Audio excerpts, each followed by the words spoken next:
arrancamos con un tema que ya de alguna manera lo veníamos tratando, titulamos el programa La resolución de los conflictos en la provincia de Salta, porque también saben quién nos acompaña. ¿Quién está resolviendo los conflictos? La ministra de Justicia. ¿Qué tal, Estela? ¿Cómo estás? ¿Cómo está, Hacemos doctora? lo posible con todo el equipo de brindar soluciones de medida que se van presentando o que nos están pidiendo intervenir. Y la verdad que la experiencia, por supuesto, tiene pasos atrás, pasos adelante. Esto, cuando estás con un conflicto de por medio, no siempre es una maravilla y todo se resuelve rápido. Pero nuestra experiencia es que hay que empezar y sobre todo empezar nuevamente a concientizar a la gente, que se animen a hablar, que se animen a empoderarse de sus propios conflictos, porque venimos de alguna cultura donde el conflicto lo tercerizamos, se lo dejamos a la justicia, se lo dejamos a la policía y que el otro resuelva por nosotros. Sí, hay un tema que a mí siempre me impactó, ¿no es cierto? Y es si el peor enemigo de la mediación no es precisamente el modus operandi del conflicto. ¿En qué sentido?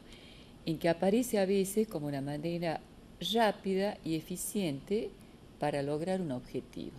O sea, la guerra y no la paz, como si nuestra cultura nos hubiera de alguna manera dejado transitar o tal vez incentivado a resolver y a lograr ciertos objetivos por la vía del conflicto. De hecho, la carrera de abogacía me parece que está repensando toda esta trayectoria, no porque los conflictos, me parece a mí, vayan a desaparecer, o sea, indudablemente que pienso es como que... propio del ser humano la existencia del Exactamente, conflicto. el tema es cómo uno sale del conflicto. De alguna manera es precisamente una respuesta buena a la salida del conflicto.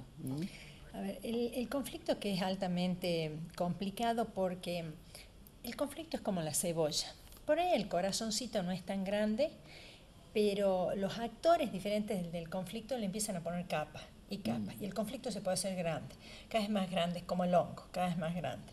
Lo que permite esta historia que se llama mediación, que es un método alternativo a resolver conflictos, que hay otros que nosotros estamos aplicando con mayor ímpetu, diríamos, la mediación en Salta. Si bien es cierto que también desde el Ministerio de Justicia y con los mismos mediadores estamos trabajando como facilitadores en conflictos, cuando el conflicto tiene tantas aristas y tantos intereses que ya no podemos hablar de mediación porque no tenés bien individualizadas las partes, sino que se han entrecruzado como una tela de araña. Entonces estamos trabajando como facilitadores del conflicto, que primero es decir, bueno, a ver dónde está el conflicto, cuáles son las partes, pero en ambos casos lleguemos al meollo del conflicto. Y muchas veces cuando llegas al meollo del conflicto no era tan terriblemente grande, se fue armando inmensamente y por supuesto el ánimo de las personas involucradas fueron también, digamos, como retroalimentándose en la violencia y haciéndose cada vez más grande y llegar al momento en que parece que es irresoluble. Entonces nuestras experiencias nos vienen diciendo que cuando las partes se animan a sentarse a hablar, porque todos estos métodos alternativos son voluntarios, nadie lo va a llevar, ni la policía de la oreja que se siente, no va a venir el oficio del juez ni la cédula obligándolo a sentarse. Yo tengo un lugar increíble para que el Ministerio de Justicia resuelva. ¿A dónde es ese lugar? Aprovecho este espacio para invitar a la Marinés y su equipo y me gustaría si el señor director puede poner unas imágenes que son precisamente de un congreso internacional en donde, Marinés, vos fuiste una de las organizadoras y actoras durante tu gestión, ¿sí? Estaba Marisa Nogaledo también. Sí, Marisa trabajó muchísimo con mediación. Pero aprovecho las imágenes que son de Joseph Folger y Christopher Moore para contarte este lugar a donde estuvimos trabajando, que es la Escuela Fernández Cornejo y Enrique Cornejo en Camposanto. Y la síntesis de la problemática presentada por los docentes precisamente habla de lo siguiente, lo que más nos impactó. Ellos dicen que es la existencia de la violencia familiar, escolar y social. El tema lo sostuvieron en reiterados momentos y lo peor, dicen ellos, es que no hay quien detenga el conflicto de los jóvenes en el seno de la familia, sino todo lo contrario. Algunos padres, dicen ellos, desautorizan a los educadores cuando ponen límites. A esta situación se suma la existencia de las redes sociales, de Facebook, y relataron lo que les ocurrió en ese momento los chicos de la escuela Mariano Cabezón consensuaron un encuentro, se pelean por motivos intrascendentes. Cuando va la policía tratando de restablecer el orden, los padres de los chicos intervienen, desautorizan a las fuerzas de seguridad y los agreden. De hecho, en el temario de actividades que tenemos previstas nosotros en el marco de un proyecto que se llama La Familia, Escuela y Comunidad en la Preservación de Derechos Humanos de los Niños y Jóvenes de Güemes, tenemos como plan de trabajo estar presente en esta escuela Mariano Cabezón, que no tenía director y los chicos venían de ahí.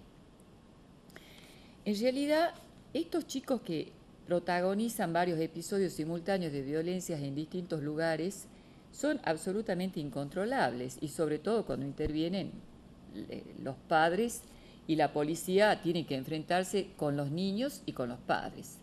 Otra circunstancia que nos preocupa es que la violencia actual de la juventud hace que los padres que, por ejemplo, no tienen ningún deseo de que los hijos sean anómicos y quieren educarlos realmente y transmitirles un modelo de relación diferente en el que se recupere el diálogo, la sinceridad, el respeto, no logran su objetivo porque la atmósfera social que los rodea está tan distorsionada por la proliferación del conflicto y la discordia que no son escuchados por los hijos.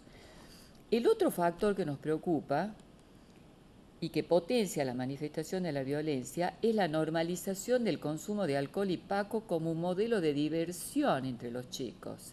Es muy difícil educar en una sociedad que facilita y promueve las distintas maneras de intoxicación de los jóvenes. Bueno, esto que les digo de la intoxicación da para 3 programas más, no voy a ahondar en el tema. Segundo punto, la situación de las escuelas es preocupante, estas que son de alguna manera una muestra, porque en el espacio en que debería el proceso educativo ser llevado a cabo aparecen todas las miserias y problemáticas sociales que afectan a la civilización actual, como este consumo de alcohol y drogas, la violencia exacerbada, el desanudamiento de la familia y la irresponsabilidad por parte de los progenitores, la falta de inclusión laboral legítima que ya va por la tercera generación y también las consecuencias en términos de pérdida de la dignidad moral, como decía Giddens, que los lleva a aceptar la dádiva del Estado como si fuera una obligación más del otro y de por vida, y no trabajar como si fuera normal. ¿Qué le pasa al docente? En este momento tiene que transmitir los conocimientos y valores que eran competencia de la familia, como educación sexual y otros elementales en relación a la convivencia. Tienen que resolver situaciones de violencia con características preocupantes, porque los paradigmas de la violencia fueron cambiando. Tienen que darles de comer a los chicos, lo que también era una función de la familia. Le dan contención afectiva y física porque algunos chicos no tienen ni siquiera quien los cuiden, los padres se desresponsabilizaron, los dejan con la familia ampliada, generalmente son abuelos que no están en condiciones ni siquiera de llevarlos a un centro de salud. Otra seria dificultad son los problemas de aprendizaje que son producidos por el efecto del consumo de alcohol y droga en la familia. Entonces el chico no puede adquirir los conocimientos y los docentes no están en condiciones de hacer un diagnóstico específico. Finalmente, el otro problema serio es el de los embarazos adolescentes no deseados que obligan a las chicas a retirarse de la escuela cuando nacen los chiquitos y quedan en una situación de desprotección que afecta a los derechos humanos básicos de ellas y de los niños. Y bien, la propuesta, doctora, entre otras, porque todo este informe yo se lo puedo mandar si quiere por mail después. Sí, por supuesto. Lo tiene Monseñor Cagnelo, lo tiene el rector de la universidad, la carrera de psicología. Me encantaría mandárselos a ustedes al Ministerio de Justicia porque es un informe apretado que generosamente nos brindaron 700 docentes, 700 chicos con sus dibujitos, 70 docentes en una escuela y otros tantos en el Enrique Cornejo, que tenía menos docentes en ese momento, pero que nos brindaron una mañana completa. Entonces yo pensé como una alternativa, porque ellos no están en condiciones realmente de operar, y escuchaba fuera de cámara lo difícil que es trabajar en el tema de la violencia y el conflicto, porque tiene particularidad, cada zona tiene sus circunstancias. Las circunstancias de ellos son estas, ¿no? O sea, hay padres buenos que quieren educar y hay otros que directamente desaparecieron. Y la escuela va hasta donde puede. Es que justamente esa síntesis apretada, yo a su vez me animaría a resumirlo en otro tema más, que es que no nos tenemos que olvidar que la familia sigue siendo el núcleo de la sociedad y que la escuela es la caja de resonancia de los problemas de la familia. Y que viene ocurriendo a lo largo de estos tiempos que se está pretendiendo invertir los roles, que la escuela eduque y la familia ni siquiera acompaña, porque ahí mismo en ese informe dice, los padres en vez de apoyar a ese docente a quienes le están delegando para que se eduque a su chico, hacen al revés, me pongo en contra de ese docente, o sea, yo no educo y cuando este quiere educar encima yo genero estas historias de violencia. Yo particularmente creo que una de las cosas más difíciles, pero en las que hay que trabajar, si no, no nos podemos dar de por vencidos, si no damos por vencidos que la cosa no tiene salida, y yo estoy convencida de que sí tiene salida. Por supuesto que sí. Es que la escuela acompaña y la familia educa. Sigue siendo la familia el núcleo de la sociedad, porque esa mamá y ese papá es el primero que se da cuenta si el chico viene borracho cuando abre la puerta a las 4 o 5 de la mañana y no le invoca la llave.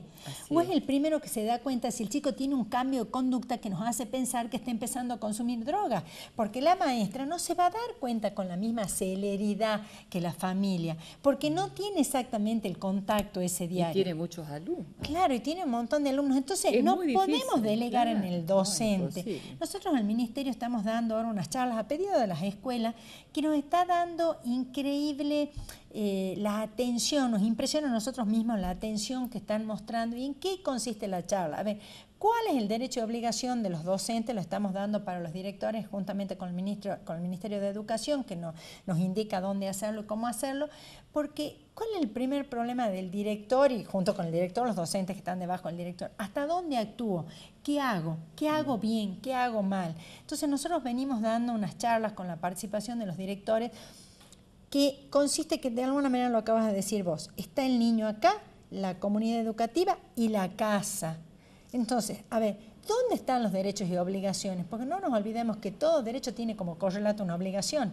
Por supuesto. No existe. Si el derecho no tiene como correlato la obligación, entonces no es derecho, estamos hablando de otra cosa. Es un tema tan complejo, pero bien, nos vamos un pequeño corte con nuestros auspiciantes y ya volvemos, Marinés, volvemos a hablar con la solución.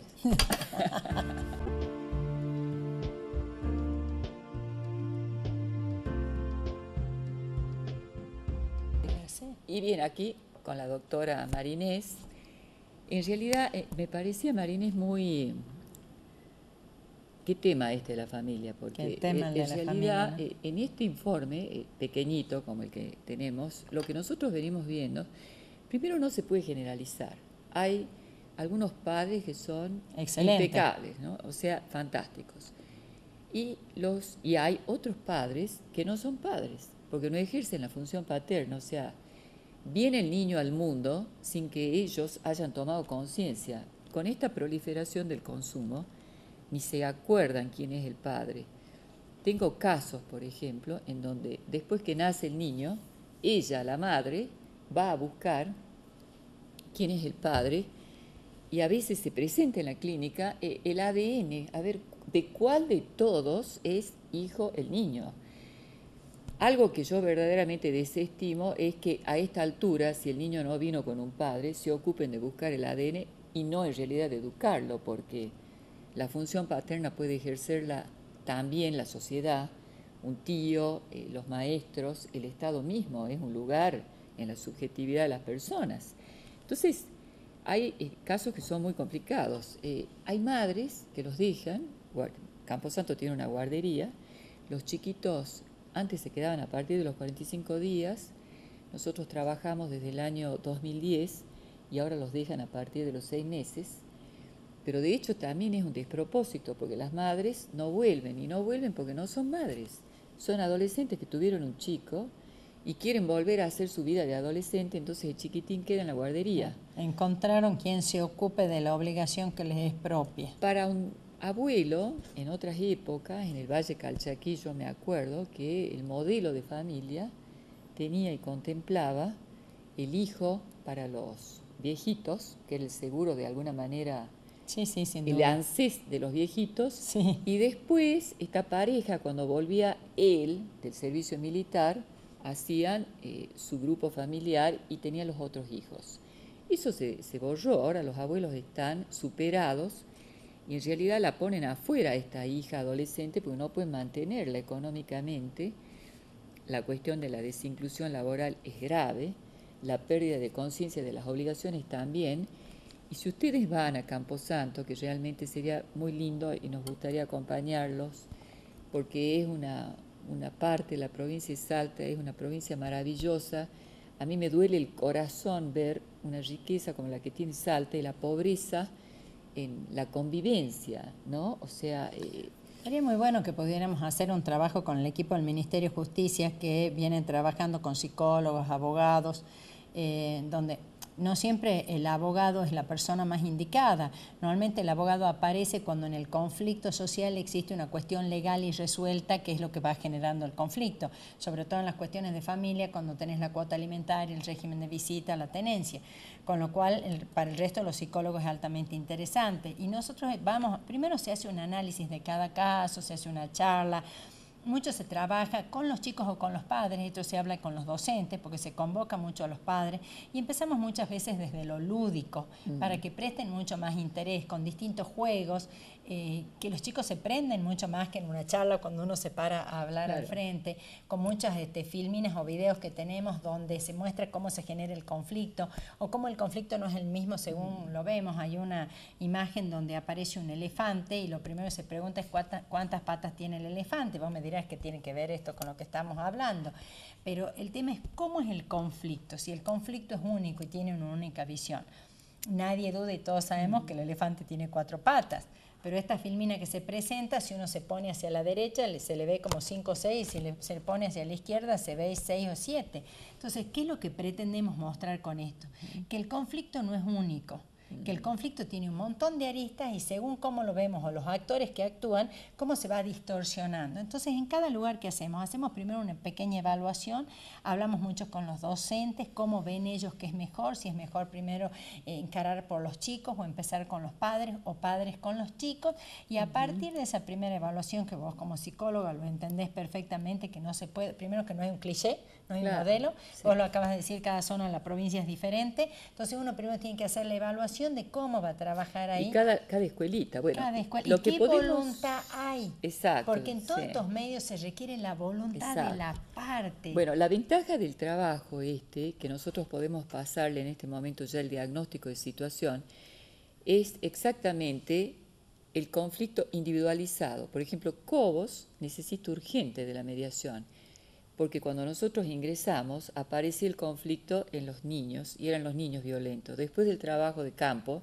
resultó ser que había un conflicto entre los docentes que son de Cobos y los que vienen de Salta. Entonces el niño ve el conflicto y lo repite. Y él lo primero que hace es repetirlo. Entonces, Claro, entonces ahí está determinado y hay un grupo docente que está esperando la mediación, que fue una de las posibilidades, en donde también nosotros estamos pensando con la Universidad Católica de Salta armar un gabinete que va a apoyar a las fuerzas de seguridad y a los docentes, porque el que tiene Güemes, que es itinerante, es uno para 23 escuelas.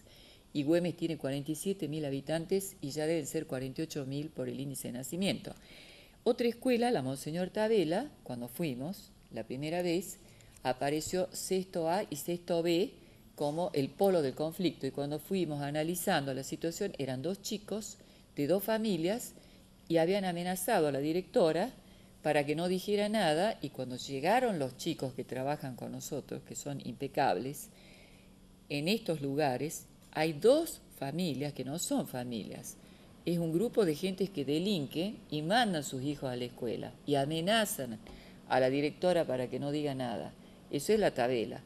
La Clara Gutiérrez tiene otras particularidades. O situaciones. No, es de una pobreza extrema, pero hay una voluntad increíble de los padres y la red se puede tejer perfectamente entre la familia y la escuela, y de hecho nos ayudaron muchísimo, pero siguen habiendo problemas extremadamente pobres, en un lugar bien alejado.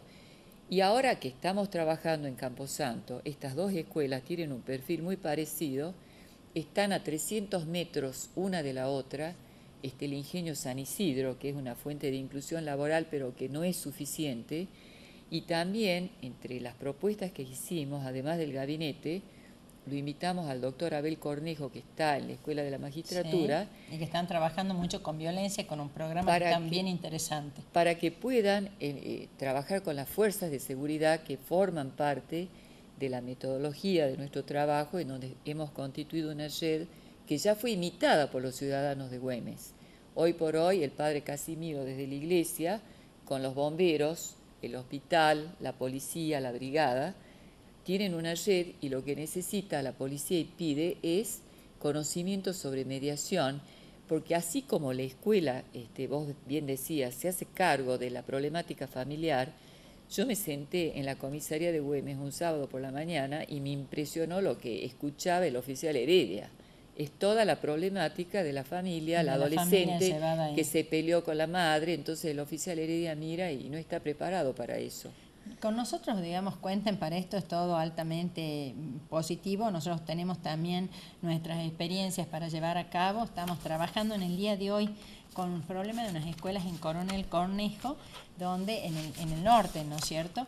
Y donde uno de los problemas era que, vos viste, Estela, que ahora se venden mucho las motos y está la moto al alcance de muchas familias, lo cual es muy bueno, pero parece que hay chicos que van en moto y otros chicos que no van en moto. Entonces esto ha generado dos grandes divisiones. El chico que no va en moto, cuando se pelea le quema y le rompe la moto al que va en moto. Entonces esto generó una violencia que en los docentes les generó alta preocupación por el índice de deserción de la escuela, porque por la violencia no estaban yendo. Entonces comenzamos a trabajar y aquí los mismos docentes nos pidieron trabajar primero con los padres. Hemos estado trabajando con los padres de los presuntos víctimas y ahora estamos con los presuntos victimarios, porque está muy interesante. Esta tarde, mientras yo estoy aquí, seguían con unas charlas con los padres. Muchas gracias, Marlene, por venir. Yo sé que ustedes están en toda la provincia y realmente es un esfuerzo. Es ver esto, las experiencias y ver cómo se las puede cruzar, ¿no? Sí. Porque vos me decías algo re importante. Tenemos el apoyo de la comunidad, de los bomberos, del sacerdote. Esto ya es un paso altísimo,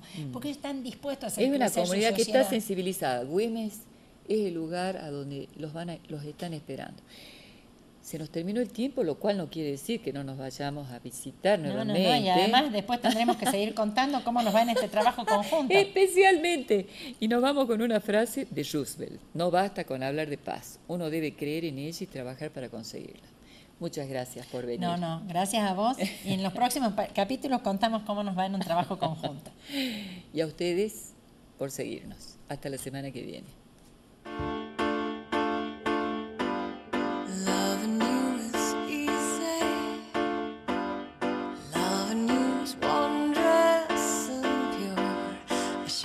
From the